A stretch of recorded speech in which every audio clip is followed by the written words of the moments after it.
The emergency session of the Intergalactic Council was routine for most diplomats, the usual ceremonial bickering that kept the universe from descending into chaos. In a galaxy filled with countless species, there were always points of friction. Broken trade agreements, territorial border disputes, or cultural misunderstandings that could often only be resolved through endless debate. But this time the atmosphere was different, Ambassador MacArthur of Earth thought, as he adjusted himself in his seat, which, as was so often the case in the Council, was only moderately comfortable for human anatomy. The Draconians had called the session. The people known on Earth simply as dragons, due to their scaly splendor and massive stature, usually stayed out of the Council's affairs. They were proud, isolated, and, as MacArthur knew with a hint of regret, nearly extinct. After the devastating loss of their homeworld during the Hive Wars, only fragments of their former glory remained. The fact that they were here at all bordered on a miracle. Chairman Orudrin opened the session. He belonged to the Helions, an avian race whose biology seemed almost exclusively tuned for aesthetics. Orudrin stood up, spreading his magnificent, colourful wings. In the eyes of many species, he looked majestic. To MacArthur, however, he always looked like an oversized peacock, beautiful to look at, but in a real crisis as steady as a feather in a solar storm. The office of chairman was a rotational principle, a diplomatic safety mechanism so that even the weaker peoples could hold the scepter for one cycle without actually being able to decide anything. "Welcome, esteemed ambassadors and members of the Council," Aldrin began, his voice melodic and wavering at the same time. "The Draconian ambassador is currently on a private journey. However, to our astonishment, the Crown Prince of the Draconians will address this body in person today." The usual whispering, the clicking of chitinous plates, and the humming of translation modules fell silent instantly. It was almost unprecedented for a member of the Draconian royalty to enter this chamber, especially after the near extinction of their race. Normally they left the diplomatic small fry to the lesser races, while they tried to rebuild their kingdom. All eyes turned to the Draconian sector. A giant rose. He wore golden armor, his place engraved with runes that glowed in the artificial light of the hall. His scales had the deep luster of polished obsidian. Despite his massive size, he moved toward the lectern with a frightening, fluid elegance. MacArthur watched him closely. The prince reminded him of a lion on the savannah, a predator in no hurry because he knew that, despite his small numbers, no one would block his path. At that moment it became clear to the human. This was no ordinary request for help or a complaint about trade routes. This was the last stand of a legend, or the preparation for something that would set the galaxy on fire once again. The prince stood at the lectern, his body rising to its full height. MacArthur saw the prince close his eyes briefly and take a deep breath. Then he addressed the council. "Esteemed members of the council, my name is Prince Keelum, and I am here today to make a grave announcement. As you know, my people suffered heavy losses in the Hive Wars, and our home planet was almost completely destroyed. Terraforming will take years before our homeworld shines in its former glory. For this reason, our eggs were brought to the planet Vexion, which no one in the Senate has claimed, as it lies in the neutral zone. At this moment, 284 Draconian eggs are in secret underground nests." "I am pleased for you that your young can hatch in safety," Orudrin interrupted, fluttering his wings. "But what is your specific concern, Prince Keelum?" "The nest is under attack, and by none other than the Ratuk." Prince Keelum whipped his head around and stared directly at the Ratuk ambassador. Indignation erupted in the hall. Ambassador Zarvax, a gaunt creature with reptilian features and a robe of the finest star silk, leapt up. He practically screamed, "Lies! Nothing but dishonorable lies!" The hall grew louder and louder. Many races closely linked to the wealthy Ratak through trade agreements joined Zarvax. Others were simply horrified that such a serious accusation was made without proof. MacArthur sat in his seat and watched the spectacle with a mixture of disgust and boredom. He knew exactly how the story would end. The Ratuk would deny everything. Their allies would agree with them, and in the end, an investigative commission would be formed that would take years, or the Draconian eggs would have long since turned to dust. It was always the same game. In the universe, there was usually only two factions, those with power and money, and those without. The attack had plenty of both. That was why MacArthur didn't like them, not because of their appearance, but because they used diplomatic protocol like a weapon. They changed the narrative first, corrupted the reporters, and then acted, all under the guise of galactic stability. "Silence! Silence in the hall!" Aldrin shouted, desperately hammering his ceremonial staff on the floor. Keelam stood motionless at the lectern. His gaze burned into Zarvax, but MacArthur noticed something the others missed. The prince's hands weren't shaking with rage. They lay flat in the marble, claws dug deep into the stone. It wasn't anger. It was the silent despair of a father watching his entire species being executed by bureaucracy. "Ambassador Zarvax." Aldrin finally tuned in with hard-won composure. "Prince Keelam has made serious allegations. Do you have proof of these activities, Prince Keelam?" Prince Keelam took a holosphere from his armor and placed the orb on the lectern. The lights in the hall dimmed, and an image became visible to all members of the council. The image moved, showing a planet of black sand with intense volcanic activity. The ground showed strange circles. Prince Keelam explained that these rings were created by Ratak's seismic bombs. Unfortunately, it was not possible to film Ratak's ships as they had activated their cloaking, but the seismic bombs were being dropped across the board to destroy the nests. The prince struggled to maintain his composure. Ambassador Zarvax stood up and activated his console. The eyes of the entire council turned to him. He had a gentle smile on his face. "Dear friends, dear colleagues, I am sorry that you were all summoned to this meeting in vain. Seismic rings on a volcanic planet? I am sorry, Prince Keelam, even if our peoples once fought each other. But this is truly no proof of an attack. You have not managed to provide even a single piece of evidence for our alleged actions. And even though I am personally outraged by your accusations, I do not want to overstate them. Your people have it hard enough as it is. I will go even further and suggest to the Council, when the Eclipse, one of our best research vessels, returns from its mission next month, we will send it directly to Vexion to investigate what is happening on that planet." The crowd behind the attack began to applaud. "That is true greatness," said another ambassador. "Even though you are accused of a crime, you have the greatness to help." Everyone around Ambassador Zarvax nodded in agreement. Prince Keelam's legs nearly gave way. In a month, the eggs would all be dead, and the council would not help. He knew that now. If the attack sent their bombers again, it would take a maximum of 24 hours to level the entire planet with seismic bombs. Pure despair showed in his face.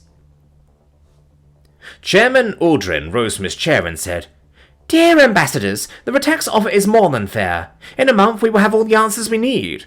If no one else has any objections..." He looked around the room. "Then I declare this session closed."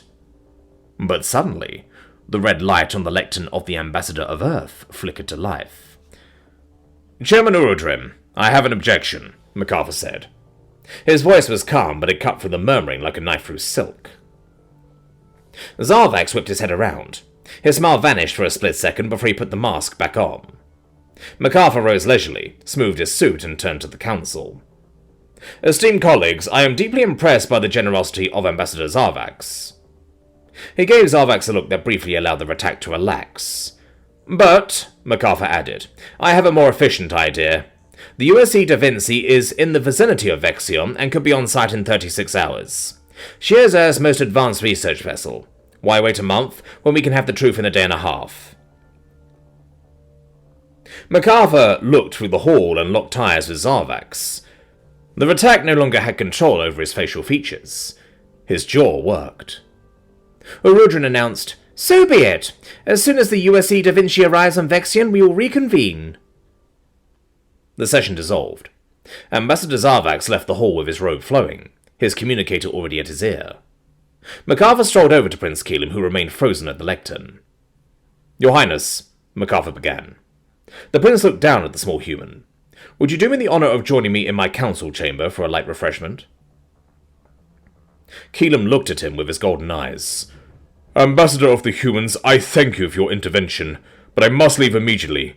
The Ratak will regret touching our nests. Even if it costs my people their last breath, they will burn." "Your Highness," MacArthur said softly, smiling kindly, "nothing will happen to your nests." The prince paused. "But how?" Not here, MacArthur whispered, gesturing toward a path. Once inside the Earth's Senate chamber, the ambassador pressed a button. The walls began to flicker. Keelan felt a change in the room, a static charge in the air. A jammer, MacArthur explained. I prefer my private conversations to stay private. Keelan, who struggled to find a place on the human sofa, curiously touched the flickering wall. A tingling sensation ran through his paw. MacArthur chuckled. His own hand had been numb for an entire day after military intelligence installed the device. May I offer you some tea? Ambassador MacArthur, why am I here? That lying snake Zarvax is refueling his bombers at this very moment. In 12 hours, the planet will be nothing but a field of debris. MacArthur interrupted him with a calm gesture. His smile was no longer kind. It was the predator smile humans show when they spring a trap. Lying snake. An apt pun. But you know, in my profession, we all are liars. He activated his communicator. A projection appeared on the wall. Encrypted transmission to USC Da Vinci. The image of a young woman in a blue uniform appeared. Captain Ramirez. Captain, may I introduce Prince Keelan of the Draconians? Ramirez bowed slightly. Your Highness, an honor, even if the circumstances could be better. Captain, what is your ETA? MacArthur asked. In 10 hours and 12 minutes we will reach Vexion's orbit, she replied coolly. Keelan stared back and forth between the projection and MacArthur. 10 hours? But you said in council... I said a lot of things in council, MacArthur interrupted. And now for the other matter, Captain? Ramirez tapped her console. The image split. A massive man in a white uniform appeared. Admiral Welsh of the Third Fleet. Good day, everyone. The Admiral opened with a grim smile. As Captain Ramirez reported, the Da Vinci is on his way to its research mission. However, since our risk analysis suggested that the circles on the surface might be, well, signs of piracy, we decided to give her a little escort. Welsh adjusted his cap. The USC Da Vinci is accompanied by 10 Doomsday-class destroyers, 4 Samurai-class cruisers, and the battleship USC Bismarck. MacArthur whistled softly through his teeth. There's a hell of a lot of firepower for a research mission, but better safe than sorry, right? The three humans smiled at each other. Keelan suddenly realized MacArthur was not just an ambassador, he was also a very good strategist. I have one question for you, Ambassador. Prince Keelan looked the ambassador directly in the eye. Why risk a war with the attack for a dying race? MacArthur did not flinch from the dragon's gaze, but his mischievous smile turned into one of deep compassion. Because it's about children. Because children are born without guilt. And because a universe without dragons would be a poor universe indeed. You want to know why we help you? Because it's the right thing to do. Because power and money don't give anyone a right. And because maybe this is the stone that starts an avalanche. That's why we help. Keelan saw no lie in the human's words, and for the first time since his arrival on this planet, allowed himself to relax slightly. Please, eat and drink something. I have one more call to make. MacArthur picked up his communicator and called the chairman's office. When a female voice answered, MacArthur was short and clear. The Ambassador of Earth calls an emergency session of the Council 11 hours from now. Highest level of secrecy. The female voice replied, As you wish, Ambassador. All communicators will be deactivated at the entrance. 11 hours later. The council chamber was sealed off. An unusual sense of dread hung in the air as the diplomats took their seats and realized their personal devices had no reception. MacArthur walked slowly to the lectern. His face was an expressionless mask. Thank you for coming. I made a small error in timing, he began, fixing his gaze on Zarvax, who was visibly nervous, tugging at his garment. The USC Da Vinci didn't need 36 hours. She only needed 10. Zarvax turned pale. He instinctively reached for his communicator, stared at the dead display, and then looked up at MacArthur in a rage. This is a violation of every diplomatic custom. You lied to the Council. I merely corrected the expectations of human punctuality, MacArthur replied dryly. But let's get to the facts. Captain Ramirez, you have the floor. The giant hollow projection in the center of the hall flickered to life. Captain Ramirez appeared in full uniform. We have reached Vexion and conducted a forensic deep scan analysis of the craters. The residues in the volcanic glass formations are clear. They are particle residues from VX-9 seismic bombs, a technology used exclusively by the Ratak military. An outcry went through the hall. Zarvax jumped up, his voice almost cracking with rage. Absurd! That proves nothing! Pirates must have stolen those weapons! There was a black market for everything, even our technology. We were victims of theft ourselves. We just didn't want to bother the Council with our internal security problems. MacArthur nodded slowly, as if he believed him. An interesting point, Ambassador. But you see, we invited someone else to test that theory. The ambassador of the Pteridians appeared in the projection. Their mechanical bodies gleamed dully, and their voices sounded like grinding metal. We have analyzed the digital signatures of the bomb impacts transmitted by the Terrans. The VX-9 bombs have an encrypted timestamp ID in their detonator mechanism. The signatures in Vexion were generated less than 48 standard hours ago. It is the latest production batch. Theft and subsequent transport within this time frame is statistically impossible. Zarvax stammered. That is a conspiracy! The Pteridians are cold machines. They understand nothing of politics. Suddenly, the live broadcast from the Da Vinci flashed red. A shrill alarm echoed through the council chamber. Captain, report, MacArthur commanded. Multiple signatures emerging from hyperspace, Ramirez shouted. Identification in progress. They are bombers. 40 units. They are flying an attack formation towards the coordinates of the Draconian nests. The ships appeared on the screens. They were unmarked, deep black, and of a shape everyone in the room recognized as Ratak design. Ambassador Zarvax, MacArthur thundered, his voice drowning out the chaos in the hall.